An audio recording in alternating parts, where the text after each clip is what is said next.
या तो आप हिंदू मुसलमान की बात करेंगे, हिंदुस्तान पाकिस्तान की बात करेंगे, या फिर आप चुनाव में ये बात करेंगे कि हम इस जाति के हैं तो हमको आपको अपना वोट दे दीजिए। घूसखोरी इतनी चरम सीमा पर है कि उसको तोड़ने के लिए नई व्यवस्था का होना जरूरी है। कांग्रेस ने आपको टिकट क्यों नहीं दिया? एक ऐसे व्यक्ति को टिकट दिया जिसने एक समाज को लेकर बड़ी बात। डकैती इसलिए की गई क्योंकि हम लोगों को 1:30 बजे तक कहा गया कि आपको सिंबल भेजा जा रहा है और आप कलेक्ट्रेट में बैठे रहें, सिंबल मिल जाएगा।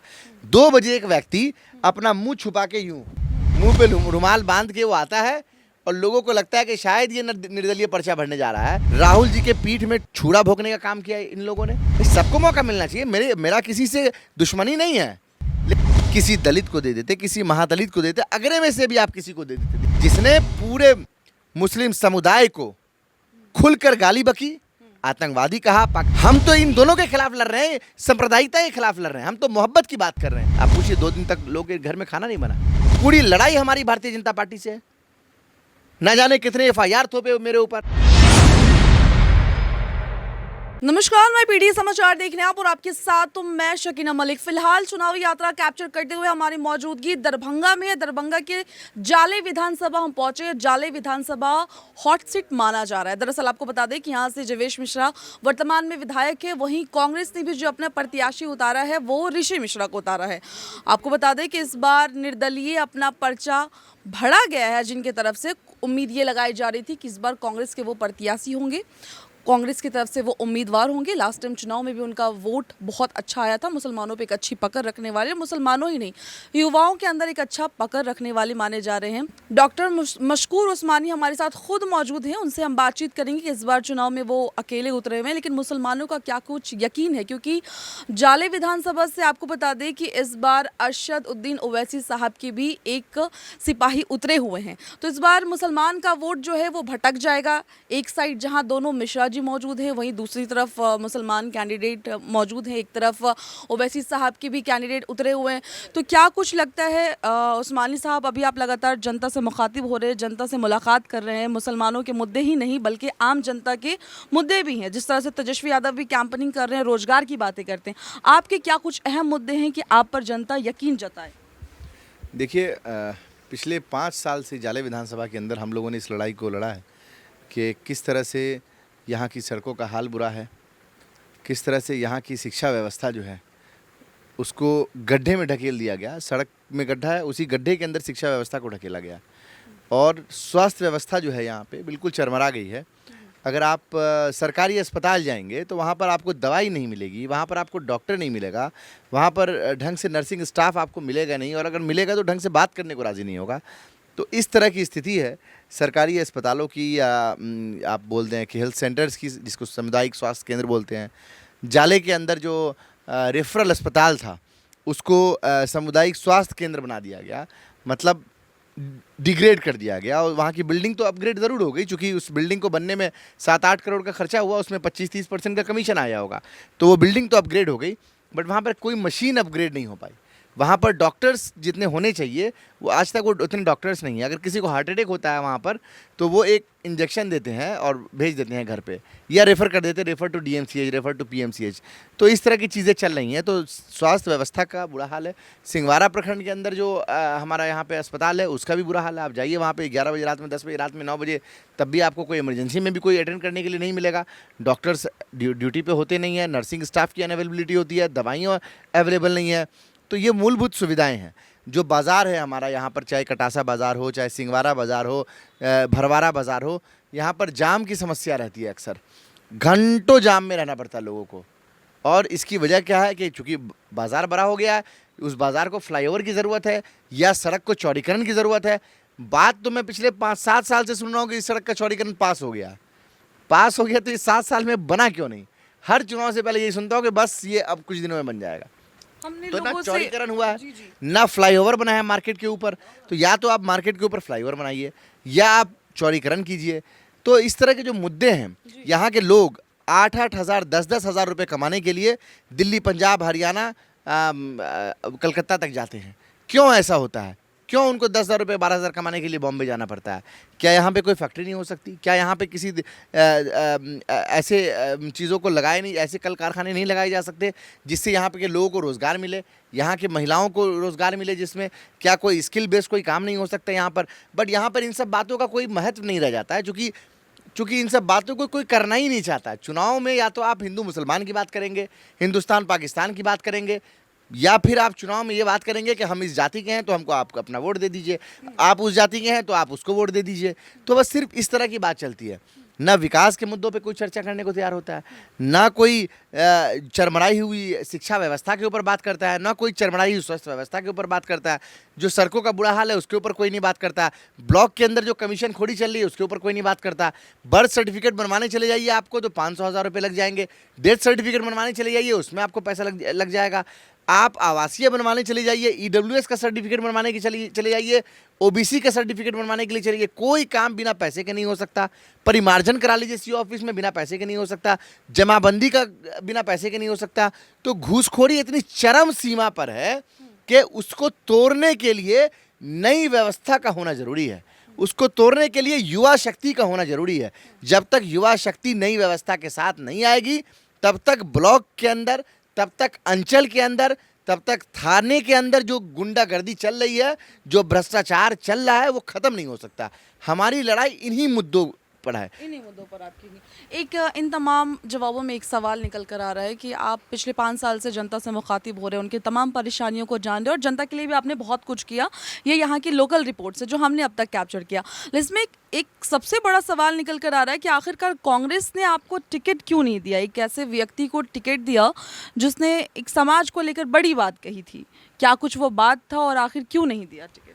देखिए, ऐसा है कि टिकट की डकैती की गई। डकैती? जी, डकैती इसलिए की गई चूंकि हम लोगों को 1:30 बजे तक कहा गया कि आपको सिंबल भेजा जा रहा है और आप कलेक्ट्रेट में बैठे रहें, सिंबल मिल जाएगा।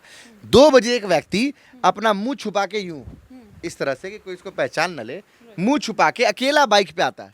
आज तक आपने इस देश में अगर देखा हो कि कोई कैंडिडेट अकेले बाइक पर बैठ के, किसी पार्टी का, नेशनल पार्टी का कैंडिडेट अकेले बाइक पर बैठ के रुमाल से मुंह छुपा के जाते हुए अगर आपने देखा हो इतिहास में तो मुझे बता दीजिएगा। वो बड़ी बात है। अकेला बाइक पे मुंह पे रुमाल बांध के वो आता है और लोगों को लगता है कि शायद ये निर्दलीय पर्चा भरने जा रहा है, और जब वो पर्चा भर के बाहर आता है तो मीडिया से कहता है कि मैंने कांग्रेस पार्टी के कैंडिडेट के रूप में पर्चा भरा है, जबकि वो उस वक्त कांग्रेस का मेंबर भी नहीं होता है। तो ये बात समझ में आती है कि जो टिकट हम लोगों के लिए भेजा जा रहा था उस टिकट को रास्ते में हेरफेर किया जाता है, और हेरफेर करने के बाद कुछ लोग कहते हैं कि 2-4-5 करोड़ रुपए में ये डील हुई, और 5 करोड़ रुपए के आसपास बिहार प्रदेश कांग्रेस कमेटी के जो दलाल नेता हैं उनको दिए जाते हैं। नाम भी लेना चाहेंगे क्या? नाम क्या लेंगे, सबको मालूम है दलाली कौन कर रहा है। ऑडियो रिकॉर्डिंग आ चुकी है, वीडियो रिकॉर्डिंग आ चुकी है। इन्होंने तो गठबंधन का कबाड़ा निकाल दिया टिकट बेच कर। आप देख लीजिए, मैं नहीं कह रहा हूँ, आप देखिए ना, सदाकत आश्रम में लोग उपवास में बैठे हुए हैं। क्यों बैठे हुए हैं उपवास पे? सिटिंग मिनिस्टर की जो पूर्व मंत्री है हमारे, उनकी जब बात हो रही है प्रदेश अध्यक्ष से तो क्या बोल रहे हैं वो प्रभारी के बारे में, क्या बोल रहे हैं वो सीएलपी के बारे में, क्या बोल रहे हैं वो और लोगों के बारे में सुन लीजिए। तो जग जाहिर है, तो मैं नाम क्या लूँ, कोई मतलब नहीं बनता नाम लेने का। This is already on the public platform. तो जिस तरह से ये टिकट का खेल हुआ, जानबूझकर राहुल जी के पीठ में छुरा भोंकने का काम किया इन लोगों ने। उनके जो सामाजिक न्याय की लड़ाई थी उस लड़ाई को धक्का देने की कोशिश की गई बिहार में। आपने देखा कि किस तरह से राहुल जी ने पद यात्रा निकाली, वोटर अधिकार यात्रा निकाली, उन सब का इन्होंने कबाड़ा निकाल दिया। उन्होंने कहा कि जिसकी जितनी हिस्सेदारी उतनी उसकी भागीदारी। यहाँ पर 2 टिकट मिला जिला में कांग्रेस को, बेनीपुर और जाले, दोनों जगह से एक ही तरह के लोग चुनाव लड़ रहे हैं। भाई सबको मौका मिलना चाहिए। मेरा किसी से दुश्मनी नहीं है, लेकिन मैं भी इस समाज में हूँ, मेरा भी तो कुछ कर्तव्य बनता है। मेरे समाज के लोगों को भी तो कभी जरूरत पड़ेगी। 27% की आबादी हमारी जिला की, एक व्यक्ति को टिकट दिया गया, वो भी ऐसे व्यक्ति को टिकट दिया गया जिनका ऑलरेडी राजनीतिक पृष्ठभूमि से बिलोंग करते हैं। एक व्यक्ति को, तो 27% की आबादी को आप 1 सीट दे रहे हो जिले में, और जहां पर कांग्रेस का 2 सीट आ रहा है तो आप एक ही जगह पे दोनों सीट दे रहे हो। कहाँ का सामाजिक न्याय है? हिस्सेदारी की तो बात होती है, लेकिन मुसलमान का सिर्फ वोट चाहिए क्या? निश्चित तौर पर यह आपको साफ लीडरशिप नहीं पसंद। साफ नजर आ रहा है। और इतना ही नहीं, आप किसी और को दे देते, किसी अति पिछड़ा को दे देते, किसी दलित को दे देते, किसी महादलित को दे देते, अगरे में से भी आप किसी को दे देते, दिक्कत नहीं था। लेकिन आप एक ऐसे व्यक्ति को टिकट नहीं दे सकते थे जिसने पूरे मुस्लिम समुदाय को खुलकर गाली बकी, आतंकवादी कहा, पाकिस्तानी कहा, जिन्नावादी कहा और न जाने क्या क्या कहा। वो ऑलरेडी पब्लिक रिकॉर्ड में है, जो आप देख सकते हैं। तो ऐसी ऐसी बात करने वाले लोग जो मुसलमानों के खिलाफ जहर उगलते हैं, जो मुसलमानों के लिंचिंग का सपोर्ट करते हैं, इन लोगों को टिकट देकर आप क्या प्रूफ करना चाहते हैं कि कल को आप मुसलमानों को गाली दोगे तो आपको सम्मान मिलेगा? ये राजनीति तो नहीं है कांग्रेस की, ये राजनीति तो नहीं है राजद की, ये भाजपा की राजनीति हो सकती है, ये एनडीए की राजनीति हो सकती है, लेकिन ये कांग्रेस आरजेडी की राजनीति नहीं थी कि अगर आप किसी समुदाय को, मैं ये नहीं बोल रहा हूं कि सिर्फ मुस्लिम समुदाय को, आप किसी समुदाय को गाली दोगे और आपको सम्मान मिलेगा। ये राजनीति केवल और केवल भारतीय जनता पार्टी की राजनीति है। आज भी है, पहले भी थी। हम इसी के खिलाफ लड़ रहे थे ना, हम तो सांप्रदायिकता के खिलाफ लड़ रहे हैं ना, आज भी हम लड़ रहे हैं। मेरे सामने दोनों सांप्रदायिक व्यक्ति है। एक सांप्रदायिक व्यक्ति के पास बीजेपी का टिकट है जो जीता हुआ है, एक सांप्रदायिक व्यक्ति के पास कांग्रेस का टिकट है जो चुनाव लड़ने की कोशिश कर रहा है, जिसने डकैती करके टिकट लिया। हम तो इन दोनों के खिलाफ लड़ रहे हैं, सांप्रदायिकता के खिलाफ लड़ रहे हैं। हम तो मोहब्बत की बात कर रहे हैं, हम तो क्षेत्र में कैसे विकास हो उसकी बात कर रहे हैं। हम तो ये बात कर रहे हैं कि 5 साल में हमने संघर्ष किया लोगों के बीच में। 478 किलोमीटर की पदयात्रा भी 3 महीने पहले हमने की है। हम तो चुनाव कब का लड़ना शुरू कर चुके हैं, 5 साल लोगों के बीच में रहे हैं हम। जी, जाले की हालात देखकर आपके तमाम जवाबों से यही लग रहा है कि जाले की जो हालात है, बी टीम जिस तरीके से ओवैसी साहब को बोला जाता है, मुझे तो लग रहा है कि कांग्रेस ही तो बी टीम नहीं बन रही है। देखिए, बी टीम की बात नहीं है और सी टीम की बात जहां जहां से उन्होंने प्रत्याशी उतारे हैं इस बार। देखिए, बी टीम और सी टीम नहीं होता है राजनीति में, ठीक है? राजनीति में या तो सही होता है या गलत होता है। क्या लगता है, गलत है कांग्रेस? निश्चित तौर पर यहाँ पे गलत है। राहुल गांधी के पीठ में छुरा भोंकने का काम किया गया। राहुल जी ने तेजस्वी जी और लालू जी से बात करके जाले की सीट को अल्पसंख्यक के कोटे की सीट बनाई। That is on record. तो कांग्रेस जो भी कर रहा है वो तो राहुल गांधी के इशारे पर कर रहा है। सर्वे की रिपोर्ट में नहीं, यही तो मैं बता रहा हूँ कि बिचौलिया नेता है जो बिहार प्रदेश कांग्रेस कमेटी के हैं, उन लोगों ने ये सारा खेल किया पैसा लेकर। मैं लगातार राहुल जी से और उनके ऑफिस के साथ संपर्क में था जिस दिन ये घटनाक्रम हुआ है। आपकी बात हुई इसके रिगार्डिंग? आपकी बात हुई? किसी तरह की इसकी जानकारी ही नहीं थी। उन्होंने बताया? निश्चित तौर पर मेरी बातचीत हो रही थी और उन लोगों को इस तरह की कोई जानकारी नहीं थी। तो मैं ये कहना चाह रहा हूं कि उनके पीठ में छुरा भोंका गया। और हम लोग सांप्रदायिकता के खिलाफ कल भी लड़ रहे थे, आज भी लड़ रहे हैं। आज भी हमारी लड़ाई सांप्रदायिकता ही के खिलाफ है। आज भी हमारी लड़ाई इस मुल्क में, इस विधानसभा में अमन, सुकून, चैन से जो लोग रहना चाहते हैं और उस अमन को लाने के लिए जो कोशिश करनी चाहिए, वही लड़ाई है हमारी आज। एक आखिरी और अहम सवाल रहेगा आपसे कि आप अपने आवाम के लिए क्या कुछ मैसेज भेजना चाहेंगे इस बार अगर आप जीतते हैं यहाँ पर से, तो क्या कुछ नए मुद्दे होंगे उन लोगों के लिए? आप मैं बस एक बात कहूँगा कि देखिए, चुनाव में 2 परिणाम होता है, या तो आदमी हारता है या तो आदमी जीतता है।